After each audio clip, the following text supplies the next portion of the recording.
buenas tardes, formalmente, para el Consejo Dominicano de Relaciones Internacionales de nuestra Fundación Global Democracia y Desarrollo y el Centro de Estudios Iberoamericano de la Universidad Rey Juan Carlos de Madrid. Es un honor y un placer llegar al día de hoy y arribar a esta cuarta jornada de conferencias de este seminario de expertos sobre la protección de los derechos de contenido social y cultural de los grupos vulnerables en Iberoamérica. Desde el martes 9 de abril a la tarde de hoy viernes, expertos han debatido con cada uno de nosotros en un escenario de debate acerca de la aplicabilidad de los derechos de contenido social, cultural en Iberoamérica, con énfasis en los grupos vulnerables de la región. El día de hoy, al igual que la jornada de inauguración, estarán encabezando este acto la doctora Alejandra Liriano, directora del Consejo Dominicano de Relaciones Internacionales, y el doctor Castor Miguel Díaz, catedrático y director del Centro de Estudios Iberoamérica de la Universidad Rey Juan Carlos. Asimismo, es un placer contar con cada uno de ustedes, con todos los que han estado fielmente en las jornadas que se han estado desarrollando, y valoramos igual la presencia de nuestros invitados que han estado fielmente, que vienen desde España y han estado puntualmente desde la idealización y organización de este evento. Para iniciar, vamos a llamar a la embajadora Ana Castellano, del cuerpo de la coordinación académica de este seminario, quien nos va a hacer una relatoría acerca de los debates que han ido surgiendo en estas 4 jornadas en la cual ha consistido este seminario de expertos. Doctor, embajadora.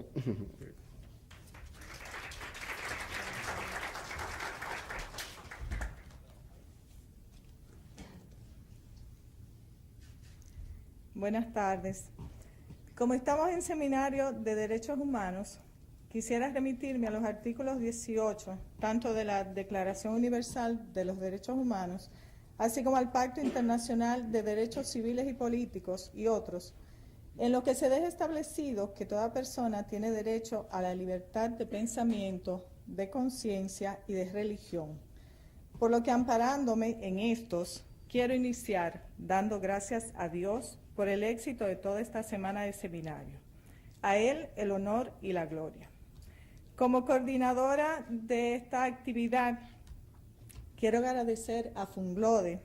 al Consejo Dominicano de Relaciones Internacionales y a su directora Alejandra Liriano, quien acogió este proyecto con entusiasmo hasta materializarlo.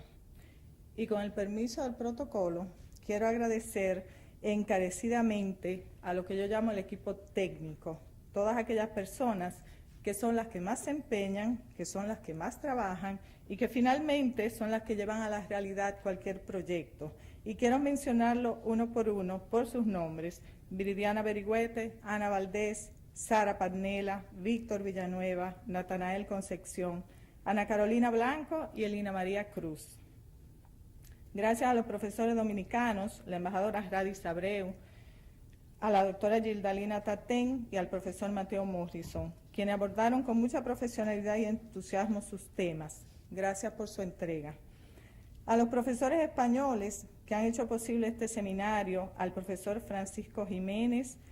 al profesor Carlos Fernández Liesa, gracias por sus conocimientos, por compartirlos, y al profesor Celestino del Arenal, que ya es dominicano. Gracias. Sobre todo al profesor Castor Díaz Barrado. Gracias porque me honra con su confianza y gracias por hacerme partícipe de este y de otros proyectos. Para hacer esta relatoría realmente ha sido muy difícil, porque recoger y transmitir todo lo que en pocas palabras, tanto conocimientos ofrecidos en todas las exposiciones de este seminario, ha sido una ardua tarea. Para iniciar, quisiera proponer un cuestionamiento al que me voy a remitir a todo lo largo de la relatoría. Y es la pregunta: ¿están debidamente valorados e importantizados los derechos de contenido social y cultural de los grupos vulnerables en Iberoamérica? Lo primero es desglosar la idea. ¿Qué son derechos sociales y culturales? Cuando hablamos de estos, hablamos de los derechos humanos socioeconómicos, cuyo denominador es el concepto de nivel de vida, el nivel de subdesarrollo, con indicadores socioeconómicos como la salud, la educación, la situación ocupacional y otros. Así retomamos a la embajadora Radis Abreu cuando expone que el titular de los derechos políticos es el ciudadano y el de los derechos sociales es el ser humano. Por ende, los derechos no se aplican a grupos, se aplican a personas que pertenecen a dicho grupo. El profesor Francisco Jiménez afirma que es necesario e importante que los ciudadanos tengan conciencia de sus derechos. Por otro lado, nos preguntamos, ¿qué son grupos vulnerables? Y el profesor Castor Díaz nos hace saber que la comunidad internacional no se ha puesto de acuerdo en dar una definición única. Definir lo que es un grupo vulnerable es difícil. Sin embargo, se ha dicho que son grupos cuya principal característica es su situación de debilidad, dejando claro que existe una diferencia entre grupos vulnerables y grupos desfavorecidos, como sería el caso de la mujer. Hacer una lista de todos los grupos vulnerables es también complicado. Los grupos vulnerables están identificados como género, idioma, edad, religión, etnias, entre otros. Pero atención, el profesor Díaz Barrado nos indica que se debe hacer una diferenciación entre grupos de personas pertenecientes a una determinada etnia que viven en un país a los cuales se le califica sencillamente como extranjeros, y otra situación muy diferente que podría caer dentro de grupos vulnerables son los nacionales o residentes en dicho país pertenecientes a esa etnia. Así, los grupos vulnerables actualmente manejados en este seminario son niños y niñas, mujeres, envejecientes, discapacitados, indígenas, afrodescendientes. Se deja claro que los derechos no se pueden categorizar, pues son interdependientes. Los derechos civiles y políticos, económicos y sociales tienen carácter interdependiente y universal. Los derechos sociales necesitan un enfoque integral, ciencias sociales, económicas, política, derecho, por lo que hay que volverse hacia la judicialización de los derechos. Los derechos inciden en las ciencias, son holísticos y transdisciplinarios. Entre las fases expuestas por el profesor Jiménez en el desarrollo de los derechos humanos está la humanización del derecho internacional,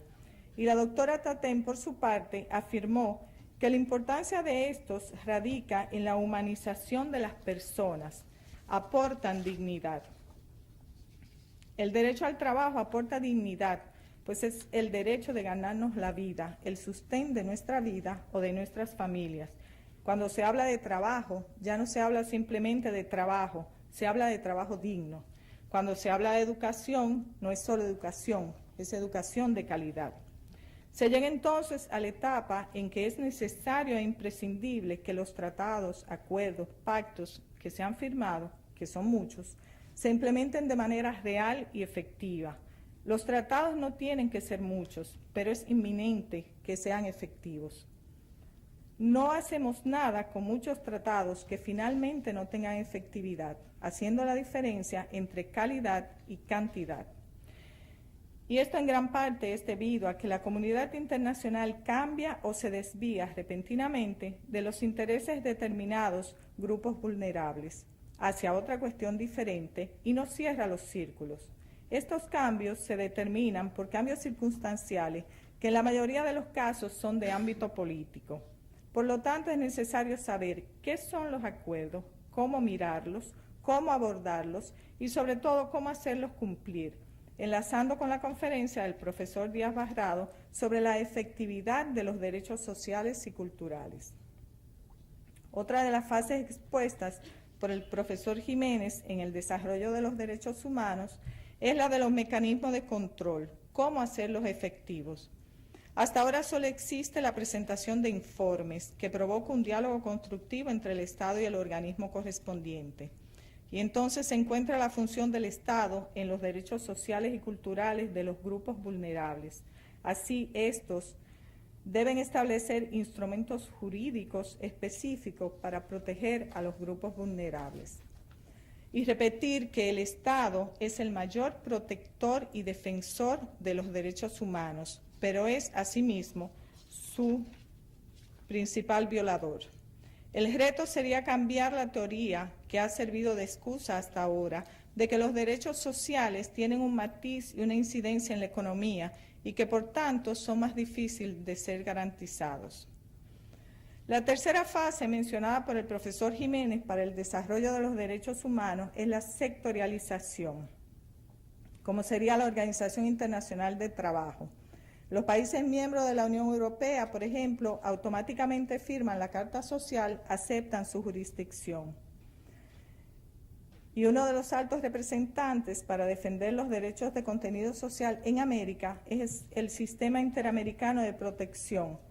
compuesto por la Corte Interamericana de Derechos Humanos, que elabora informes y establece recomendaciones a los estados, es decir, que tiene una función consultiva y contenciosa.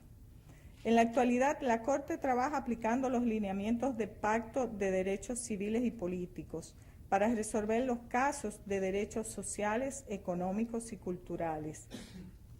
Uno de los retos es proveer al Sistema Interamericano de Derechos Humanos de una carta o tratado que pueda ser utilizado para esos fines. En los casos de integración regional en Iberoamérica mencionamos la situación de la Organización de Estados Americanos, OEA, del Sistema de Integración Centroamericana, SICA, con su Corte Centroamericana de Justicia, y del Mercado Suramericano, Mercosur. Actualmente, la creación de la Comunidad de Estados Latinoamericanos del Caribe, CELAC, nos mantiene con nuevas expectativas. Hay que resaltar, por considerarlo importante, el inicio o la motivación dejada en el ambiente por la doctora Tatén de un nuevo derecho que comienza a penetrar y a repetirse, y es el derecho a la felicidad, tomando y calificando la felicidad como una situación de vida de los seres humanos, no la felicidad circunstancial o temperamental. En el Pacto de los Derechos Sociales, Económicos y Culturales, en su artículo 15, se consigna el derecho a participar en la vida cultural. Así, en ese orden, es un derecho que debe exigir al Estado el acceder a la cultura y a los bienes culturales, subrayando la diferencia en estas definiciones. Cultura es un concepto amplio y difuso, y bienes culturales, por su parte, es un concepto mucho más preciso. Por ejemplo, un libro. Existen, asimismo, industrias culturales, como el teatro, la música y otros. De una manera más clara, la cultura no es mercado, los bienes culturales sí lo son. La cultura ejerce tal incidencia en la vida de la mayoría de las guerras, que la mayoría de las guerras y conflictos armados en toda la historia se han desencadenado o han tenido como motivo factores religiosos y por ende de origen cultural. Las nociones de Estado, de tratados, de frontera son nociones de la cultura europea. El profesor Fernández Liesa nos remonta a la historia cuando nos explica que existían tres clases de países: los civilizados, los países europeos, los bárbaros, como China, Rusia, Japón, y los salvajes, todos los demás. Todo esto nos lleva a los derechos de las minorías, que es un grupo de personas con rasgos identitarios y diferentes del grupo mayor, por diferencias religiosas, culturales, lingüísticas y otras. Las minorías es un problema ancestral. Al hablar anteriormente de guerras de religión, se plantea que cuando se rompe la unidad de religión, como en el caso de Lutero, esta división se convierte en minoría. Otro ejemplo de minorías son los pueblos indígenas. Sin embargo, no es hasta 1992 cuando se firma la Declaración de las Minorías, de los Derechos de la Minoría. La cultura no es superioridad, sino que debe ser en términos de igualdad. Y es que no hemos sabido construir una sociedad multicultural, no sabemos convivir con lo que es distinto. Así, por todo esto y todos los temas tratados en este seminario, y para responder al cuestionamiento con el que iniciamos esta relatoría, nos queda como reto valorar e importantizar los derechos sociales y culturales de los grupos vulnerables en Iberoamérica, que debería ser retomado por los especialistas en derechos humanos de todas las instituciones académicas. Gracias.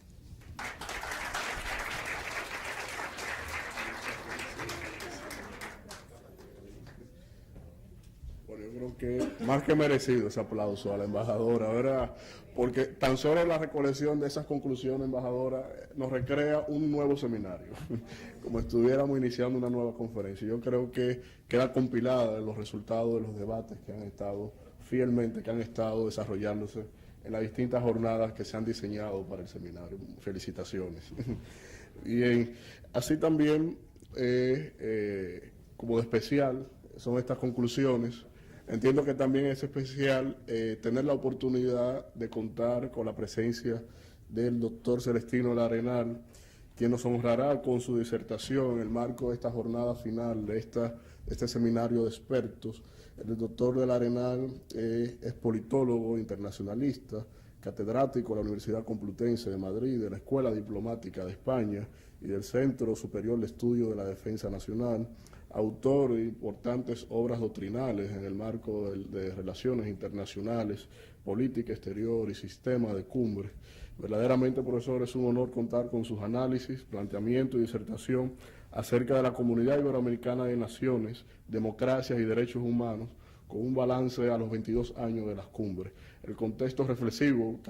coincidencialmente con el proceso de las cumbres iberoamericanas, hace más que pertinente su disertación. Así que, bienvenido acá.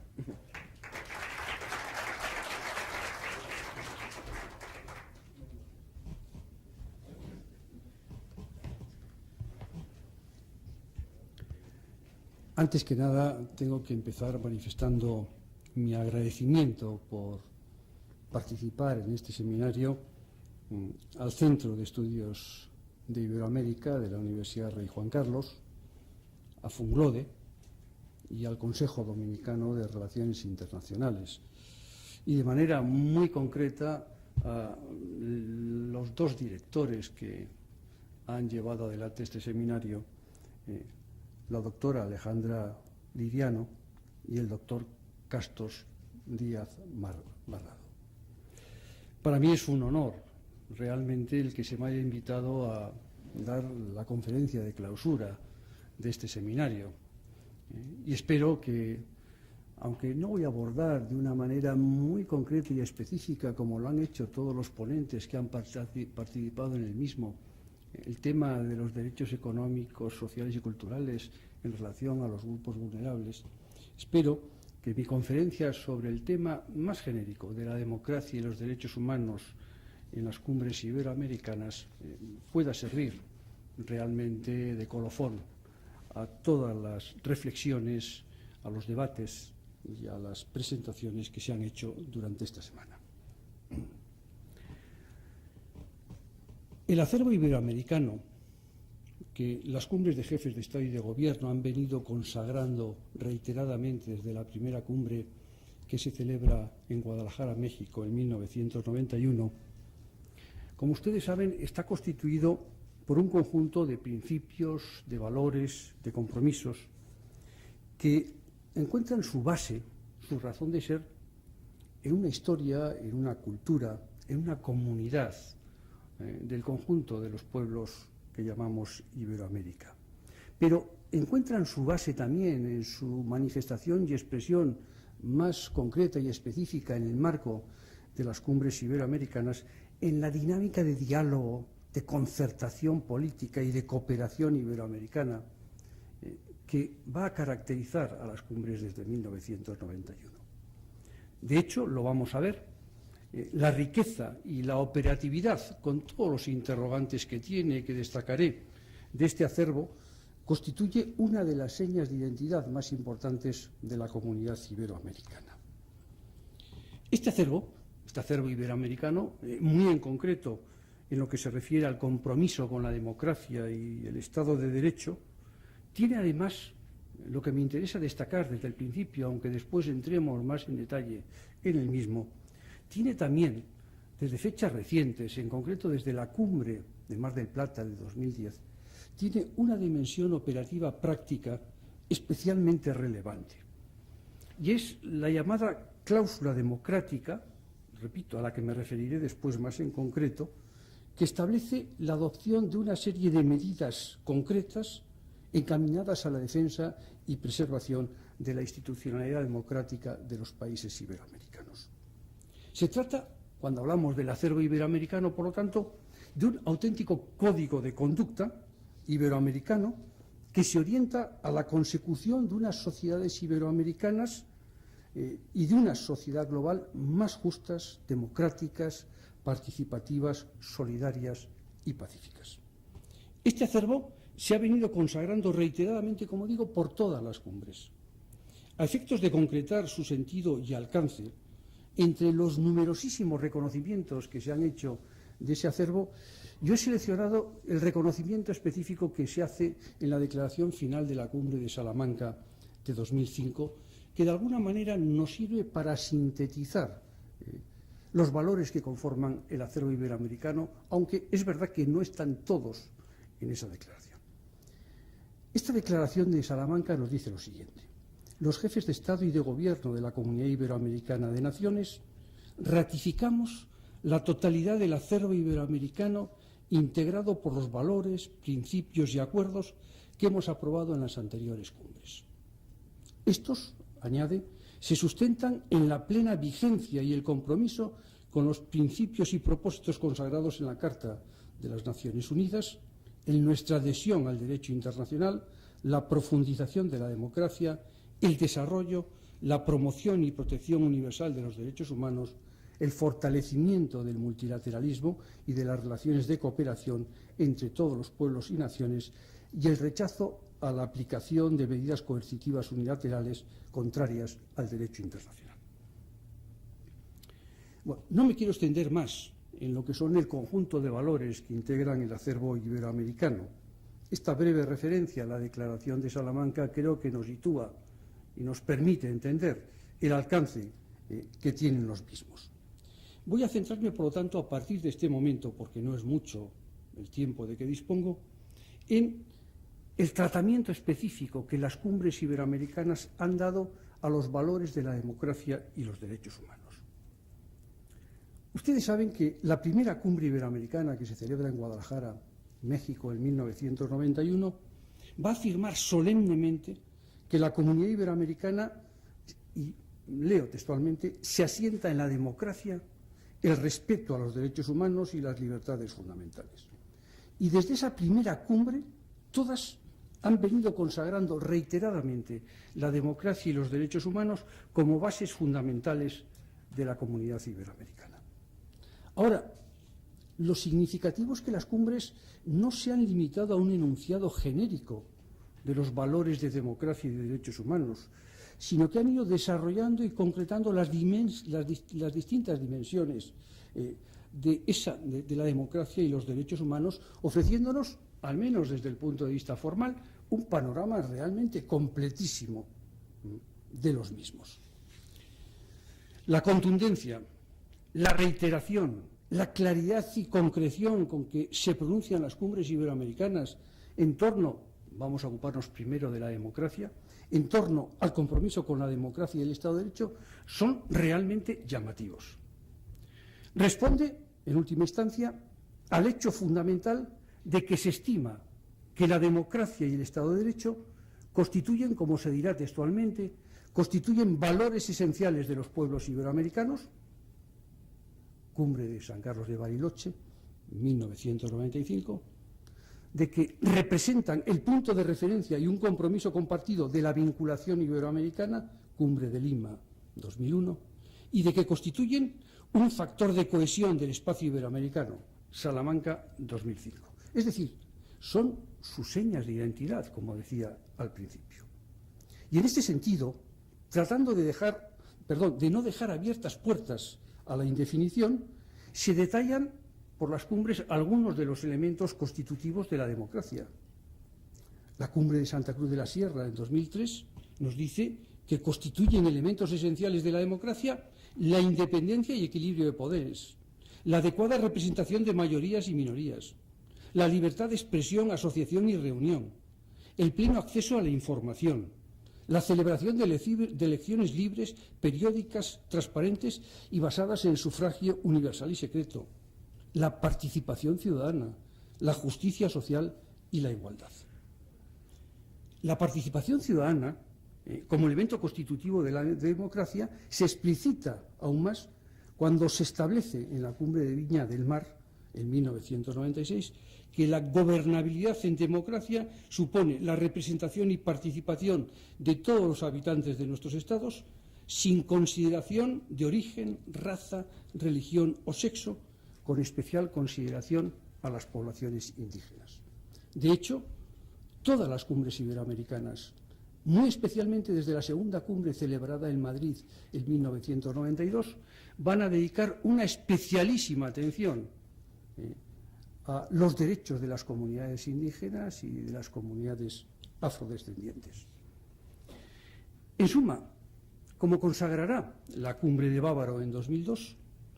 en el común propósito, dirán los jefes de Estado y de Gobierno, en el común propósito de fortalecer el sistema democrático y así asegurar la gobernabilidad democrática, reconocemos, dicen, la necesidad de promover y continuar apoyando acciones que consoliden una cultura democrática y el Estado de Derecho, que se sustentan en la libertad, la paz, la tolerancia y la participación social y ciudadana y la justicia social. Al mismo tiempo, continúan destacando los jefes de Estado y de Gobierno, resaltamos la importancia de aquellas instituciones que aseguran la transparencia y eficacia en el ejercicio de la acción gubernamental, de los partidos políticos, las agrupaciones y otras identidades representativas de la sociedad civil, así como de una más activa participación ciudadana en las cuestiones de la vida pública. Ahora bien, las cumbres, con el fin de hacer operativo y eficaz en la práctica este sólido compromiso con la democracia y el Estado de Derecho, que de alguna forma ya se había empezado a expresar en términos operativos y prácticos, como veremos más adelante, en la cumbre de Estoril en 2009, a raíz de la condena del golpe de Estado en Honduras, y que se reflejará también en la cumbre de Mar del Plata de 2010, a raíz del intento de golpe de Estado en Ecuador. En ese contexto, la cumbre que se celebra en Mar del Plata aprobará una importante declaración especial, la cláusula democrática a la que me refería anteriormente, titulada La defensa de la democracia y el orden constitucional en Iberoamérica. En esta declaración, sobre la base de reiterar el compromiso con la democracia y el Estado de Derecho como requisito esencial para la participación de los Estados iberoamericanos en los distintos órganos de la Conferencia Iberoamericana, los jefes de Estado y de Gobierno manifiestan textualmente el rechazo y condena a todo intento que pretenda trastocar o subvertir el orden constitucional y el normal funcionamiento de las instituciones en cualquier Estado miembro. Y acuerdan, de nuevo textualmente, adoptar una cláusula de compromiso con la promoción, defensa y protección del Estado de Derecho, del orden democrático, de la soberanía de los pueblos, de los derechos humanos y las libertades fundamentales.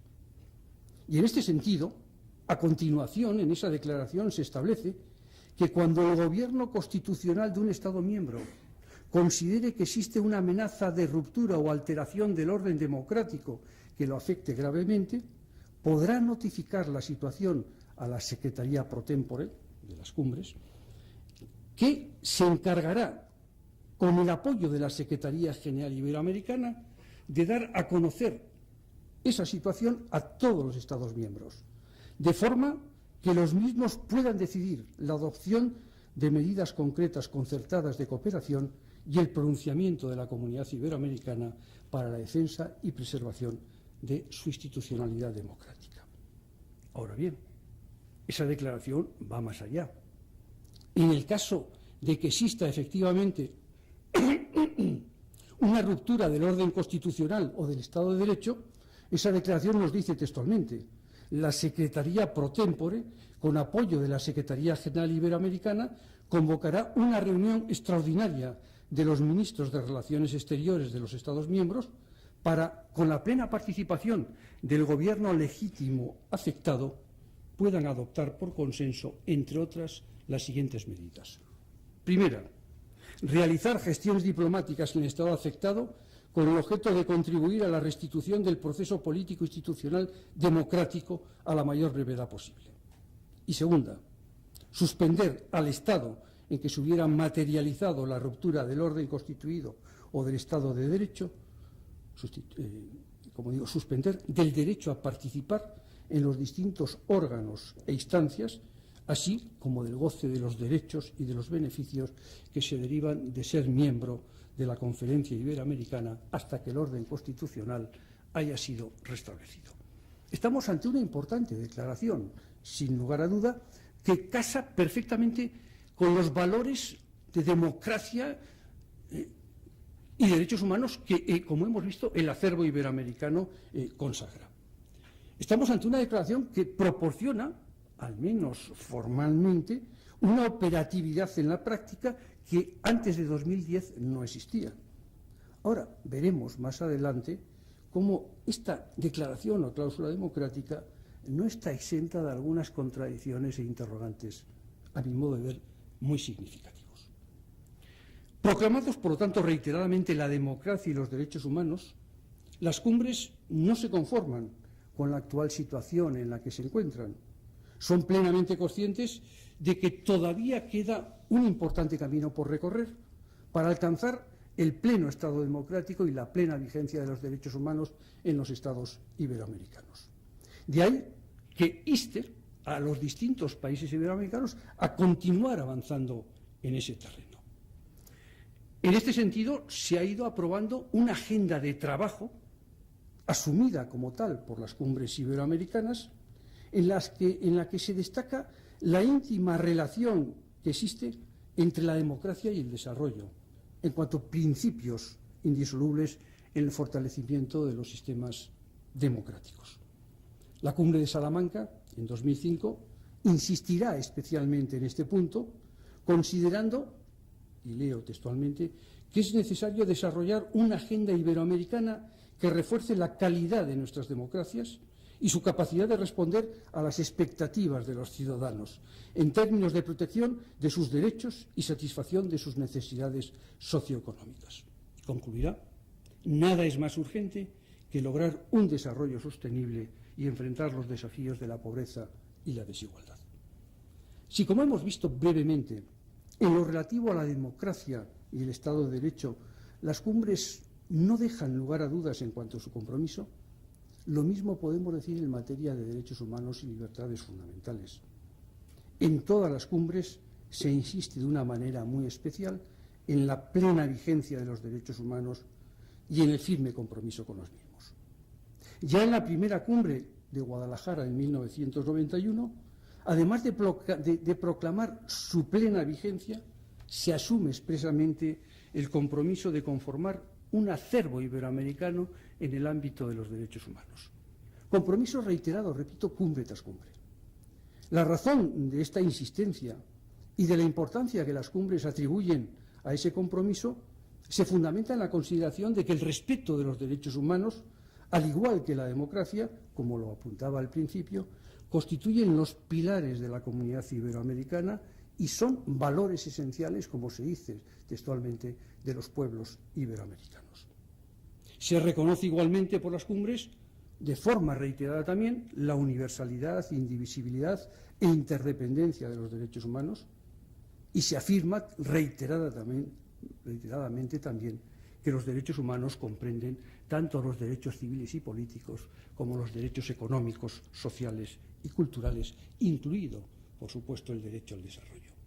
Así lo consagra, por poner un ejemplo, la cumbre de Margarita en 1997. Reiteramos, dice, la obligación de los Estados de promover y proteger todos los derechos humanos, civiles, culturales, económicos, políticos y sociales, que son interdependientes e interrelacionados y cuya universalidad es incuestionable. De hecho,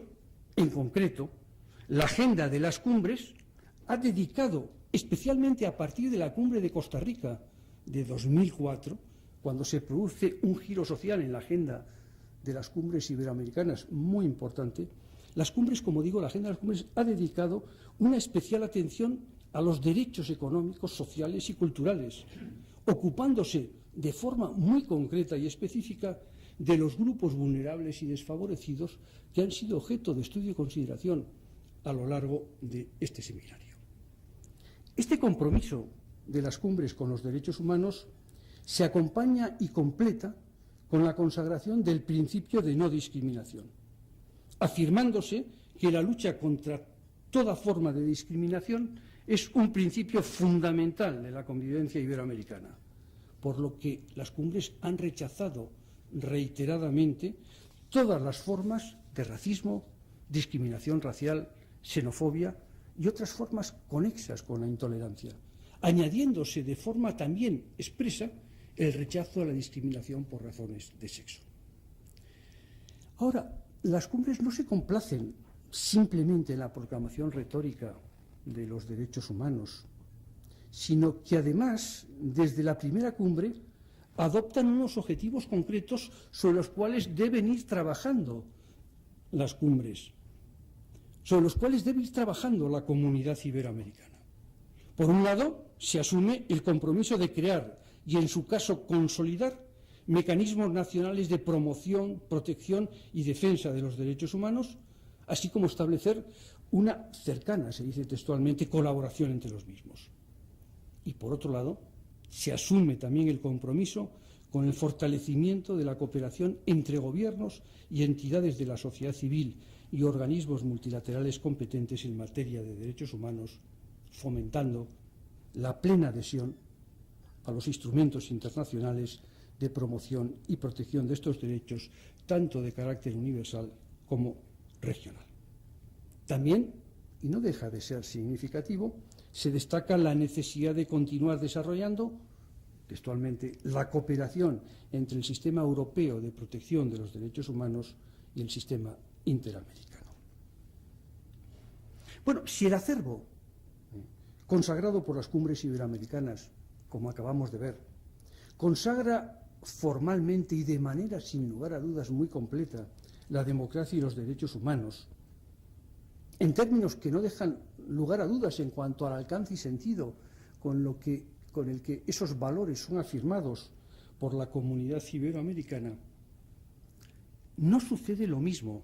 cuando se desciende a la aplicación práctica, concreta, de esos valores en relación a la realidad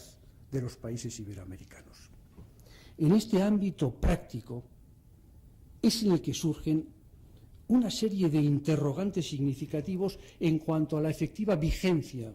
de los derechos humanos y la democracia en el ámbito de las cumbres iberoamericanas. En concreto, en mi opinión, estas contradicciones e interrogantes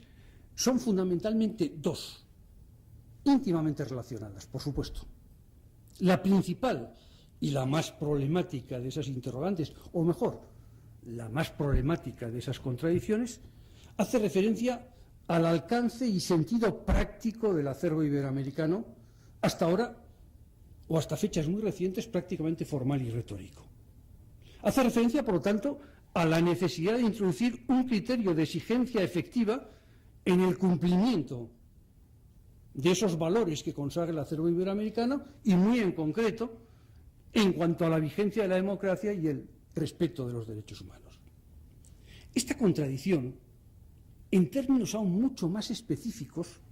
se va a hacer presente desde la primera cumbre iberoamericana de Guadalajara en 1991 y ha continuado presente, como vamos a ver, hasta el momento actual. A pesar de esa cláusula democrática o de esa declaración especial sobre la defensa de la democracia y el orden constitucional en Iberoamérica a la que me he referido hace unos momentos. No ha habido ningún intento de superar esta contradicción que voy a destacar ahora. En concreto, la Declaración de Guadalajara, en su punto 3, al mismo tiempo que afirma que la comunidad iberoamericana, y leo textualmente, se asienta en la democracia, el respeto a los derechos humanos y en las libertades fundamentales, a renglón seguido, en clara contradicción con esta afirmación anterior, ese punto 3 nos dice textualmente: reconoce el derecho de cada pueblo a construir libremente en la paz, estabilidad y justicia su sistema político y sus instituciones. Ahora ya no se menciona para nada la democracia y el respeto de los derechos humanos. Es decir, por un lado se afirman solemnemente esos valores y por otro se afirma también al mismo tiempo y en el mismo punto que cada pueblo tiene derecho a construir libremente en la paz, estabilidad y justicia, no habla de democracia y derechos humanos, su sistema político y sus instituciones. ¿Cuál es la razón explicativa de esta flagrante contradicción? Bueno, sin lugar a dudas hay que encontrarla, como todos conocemos, en el deseo de los países iberoamericanos de no politizar las cumbres, permitiendo que participasen en las mismas todos los países iberoamericanos con independencia de las características específicas de su régimen político. Se contemplaba, en concreto, de una manera expresa, el evitar la exclusión de Cuba de las cumbres iberoamericanas. Bueno, más allá de la intencionalidad política que subyace en esta contradicción, que a mí me parece importante, de las cumbres del acervo iberoamericano, estamos ante un problema de base que afecta a la naturaleza y alcance de las cumbres iberoamericanas. Está claro que mientras los estados iberoamericanos apuesten por unas cumbres abiertas a todos, con independencia de las características de su régimen político, es evidente que no se va a aclarar esta contradicción. No se va a aclarar en el sentido que debería hacerlo, en el sentido de primar realmente la vigencia de la democracia y los derechos humanos.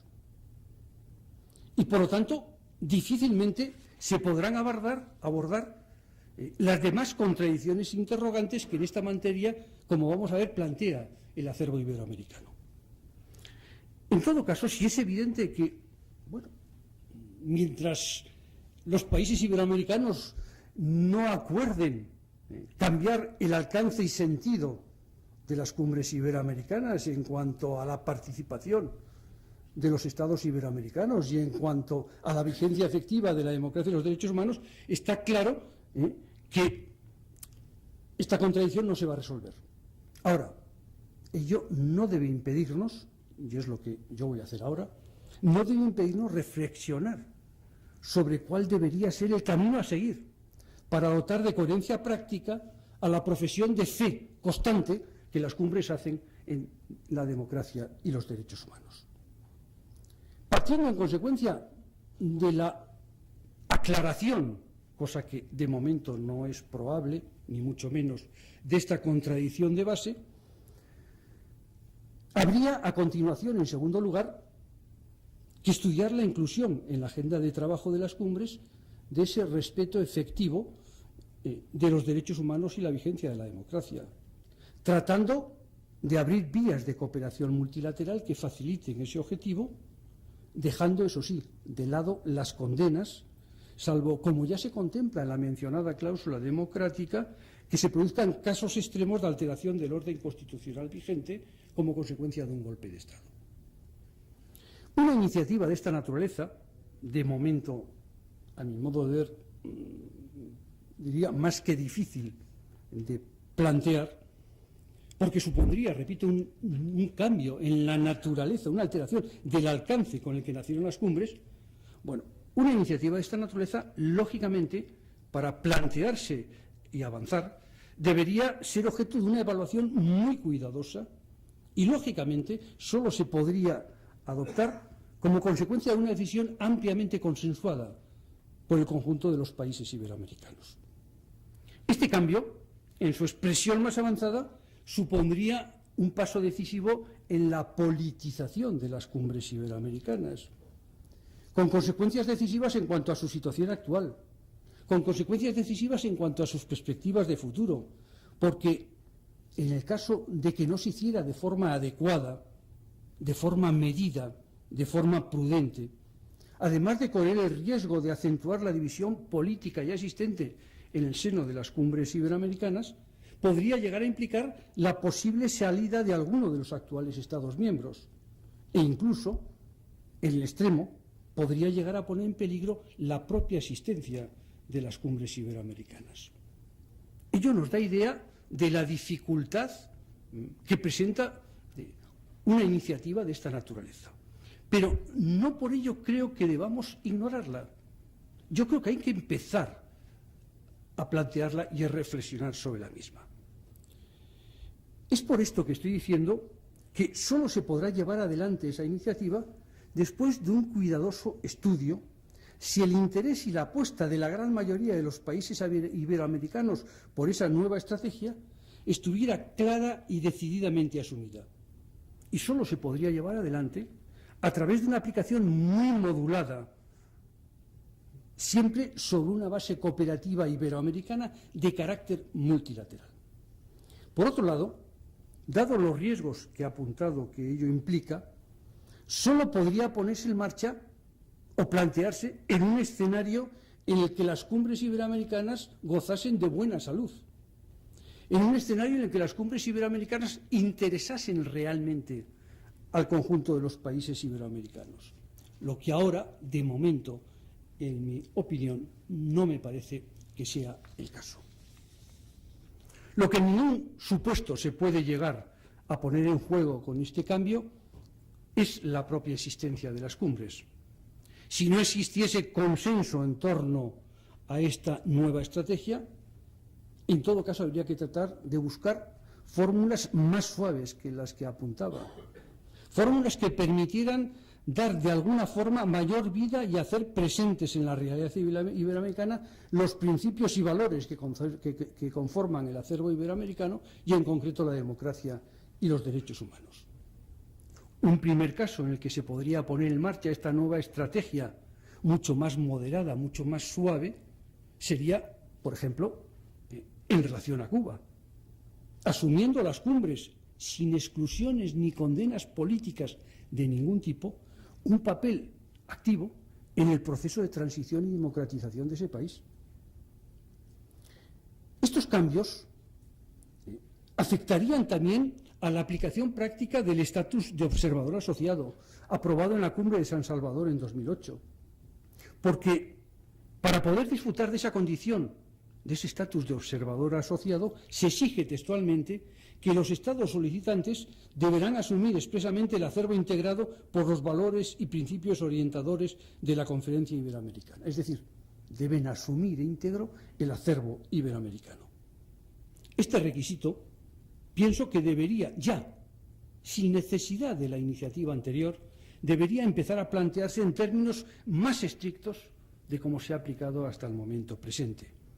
lo que indudablemente supondría reducir significativamente los posibles estados no iberoamericanos que podrían acceder a ese estatus de observador asociado. En este sentido, y es una opinión personal,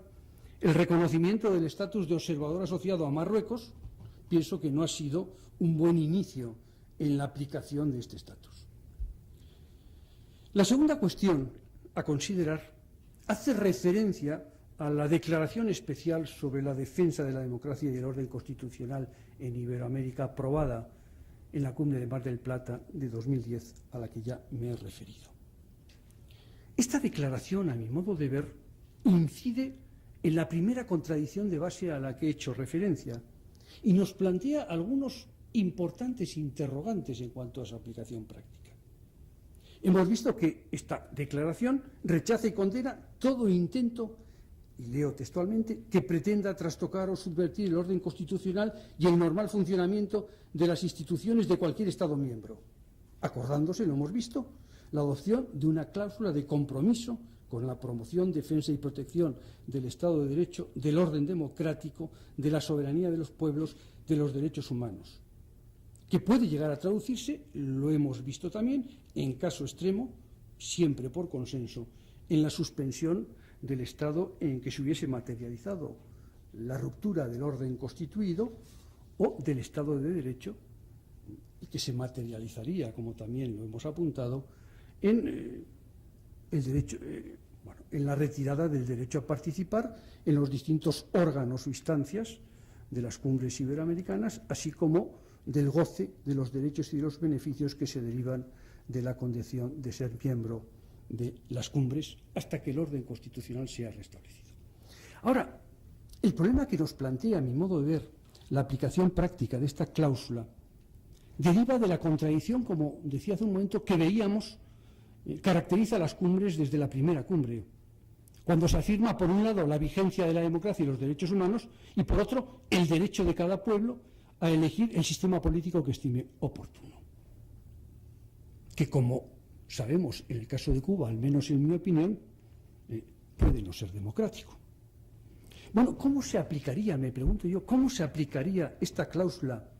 si, por ejemplo, se produjese en Cuba un intento o un golpe de Estado contra el orden constitucional castrista? Bueno, sin lugar a dudas, la respuesta desde el punto de vista de la respuesta que darían las cumbres creo que es clara, sobre todo si tenemos en cuenta el contexto político latinoamericano actual y el contexto en el que se aprobó esa cláusula democrática, un contexto específicamente marcado por el intento de golpe de Estado contra Rafael Correa en Ecuador y a iniciativa del propio Rafael Correa. Y si tenemos en cuenta la experiencia anterior del golpe de Estado en Honduras y la posterior alteración del orden político en Paraguay contra el presidente electo Fernando Lugo. En la respuesta es evidente que primaría hoy, por encima de cualquier otra consideración, la alteración del orden constitucional cubano y, consiguientemente, en mi opinión, la casi totalidad de los países iberoamericanos se pronunciarían por la adopción de medidas de condena de la alteración de ese orden constitucional, con independencia de la naturaleza democrática o no del régimen castrista. La única duda es si, en ese caso, todos, sin excepción, todos los países iberoamericanos, sin excepción, se manifestarían en ese sentido, porque, como hemos visto, para la adopción de esas medidas contempladas en la cláusula democrática se exige el consenso. Y si algún Estado iberoamericano se pronuncia en contra, no sería posible su aplicación. Y aquí de nuevo aparecen, por lo tanto, las contradicciones apuntadas en primer lugar. Volvemos al principio.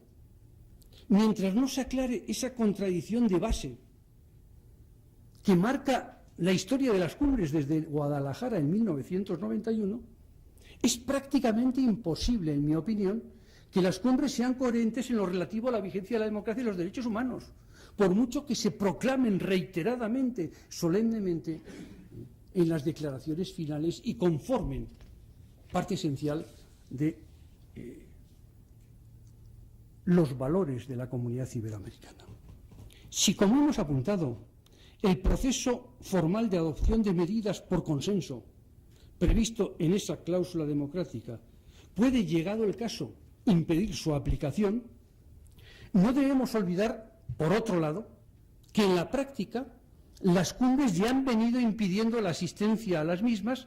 de aquellos presidentes de gobierno que la mayoría de los países iberoamericanos han considerado que no tenían legitimidad democrática. Con todo lo que este concepto de legitimidad democrática vemos que tiene de relativo en el caso de las cumbres iberoamericanas. Es lo que ha sucedido, por ejemplo, en la cumbre de Estoril en 2009, en la cumbre de Mar del Plata de 2010 y en la cumbre de Cádiz de 2012. En la cumbre de Estoril, celebrada en diciembre de 2009, hicieron plenamente acto de presencia las divisiones existentes entre los países iberoamericanos. No se logró una posición de consenso sobre la crisis de Honduras,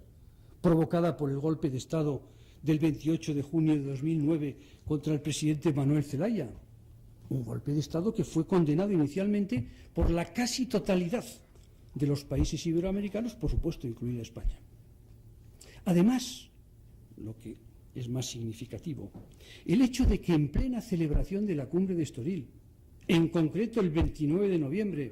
se celebrasen por primera vez después del golpe elecciones presidenciales en Honduras, que, como todos saben, supusieron la victoria de Porfirio Lobo del Partido Nacional por una amplia mayoría, unas elecciones democráticas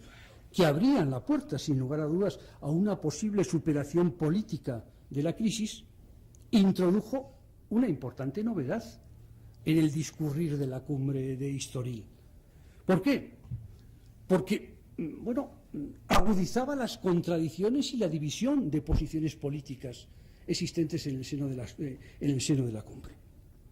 Mientras los países del ALBA y otros países que no eran del ALBA no admitían la legalidad de las elecciones y pedían reiteradamente la restitución de Zelaya, una parte de los países iberoamericanos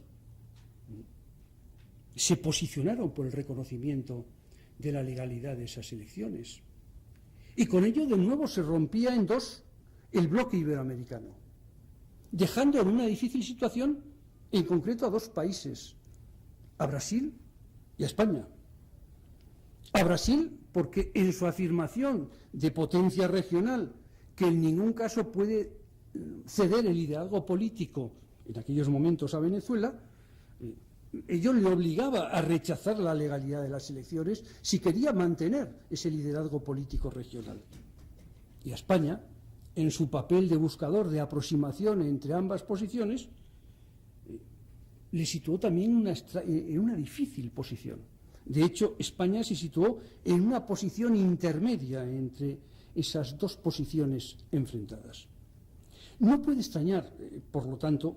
que la crisis de Honduras marcase el discurrir de la cumbre de Estoril e impidiese la adopción de una posición de consenso sobre esa crisis. Solo Portugal, en su condición de presidente de la cumbre, suscribió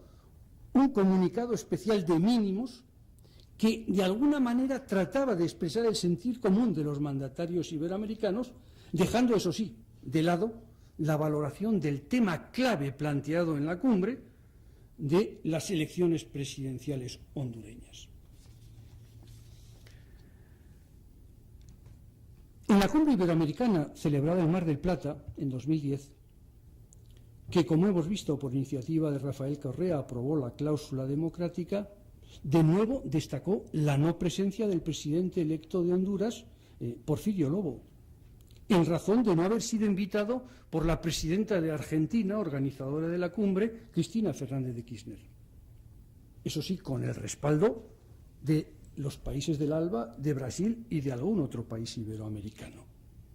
porque consideraban que el gobierno de Porfirio Lobo era, a la postre y en última instancia, resultado del golpe de Estado contra Manuel Zelaya en 2009, a pesar del tiempo transcurrido y de las elecciones democráticas celebradas. En este punto, llama la atención que, transcurrido, como digo, un año desde las elecciones, desde unas elecciones que todos los observadores calificaron de democráticas, se continuase excluyendo, en línea con lo sucedido en Estoril, a un país como Honduras, con un gobierno ahora elegido democráticamente, cuando hasta la cumbre de Estoril nunca se habían hecho discriminaciones políticas de ningún tipo en las cumbres iberoamericanas. Y finalmente el caso de la cumbre de Cádiz, de noviembre de 2012. El gobierno de España, ante las presiones de una serie de países iberoamericanos, encabezados especialmente por Argentina, que amenazaron con no asistir a la cumbre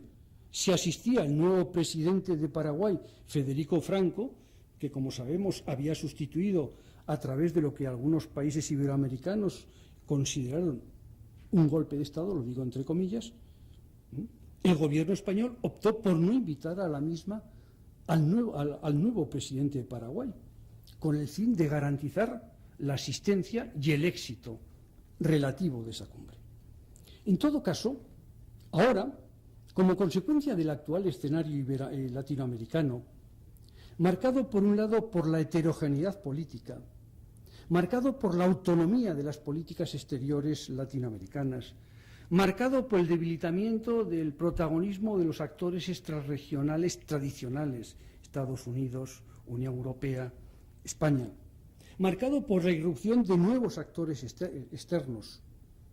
marcado por un nuevo ciclo de la integración latinoamericana,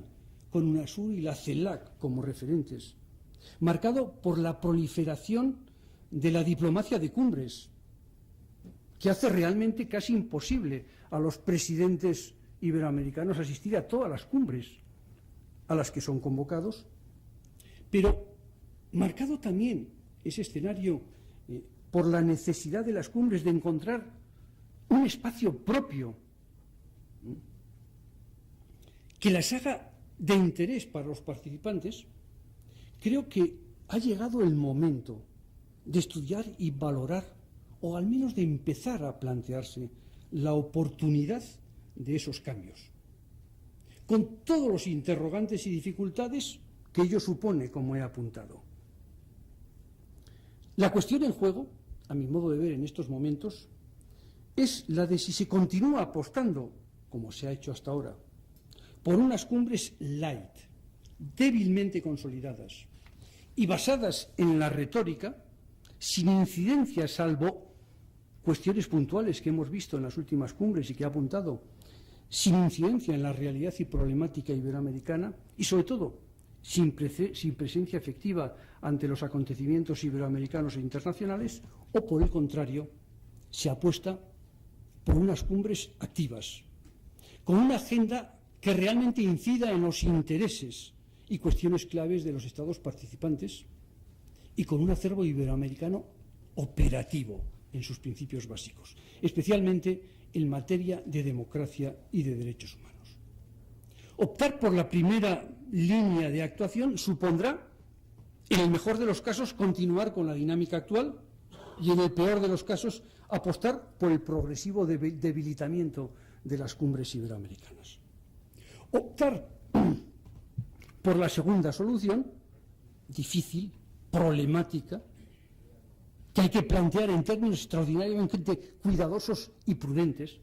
pero sobre la cual pienso que hay que empezar a reflexionar. Optar por esa segunda solución, no exenta de riesgos, como digo, supondría acotar un espacio político propio de las cumbres iberoamericanas.